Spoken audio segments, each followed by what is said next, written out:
Hello guys, Arvin Sean here. So if before this we talked about dashboard, let's now go to applications, right? So this video is going to be all about an overview on the application section of the Lambda console. So right away we can see that we have 0 applications here, and it says here, okay, you don't have any serverless applications yet.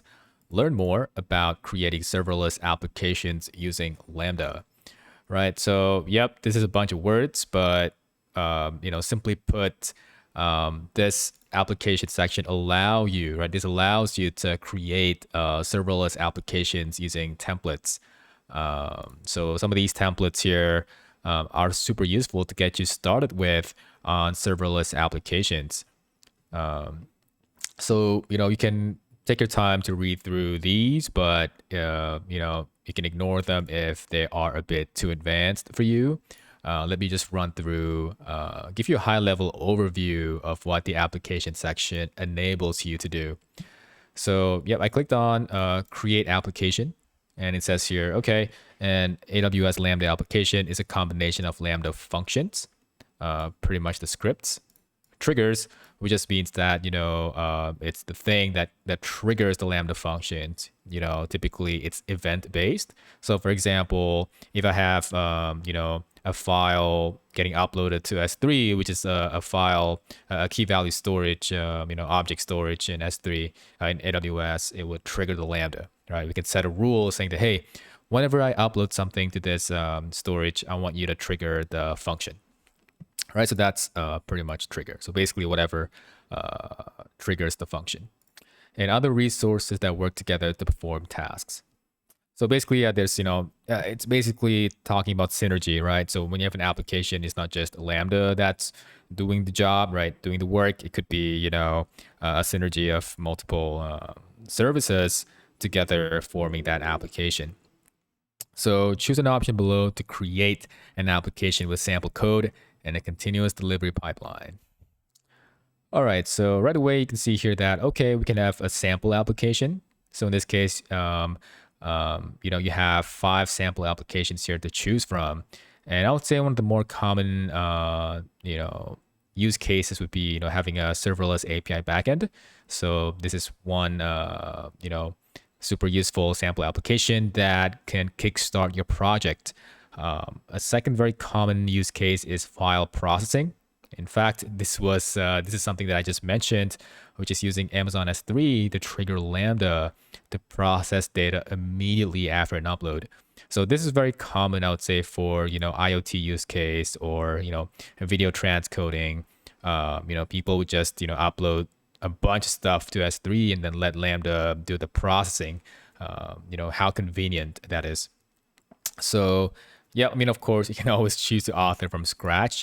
This is always something that you can do. This option is always available to you, but it's great to know that you have sample applications to, get you started with, especially if you're new to Lambda. It does say here AWS Serverless Application Repository. So you can have a look at it if you want to. So let's see what they have here.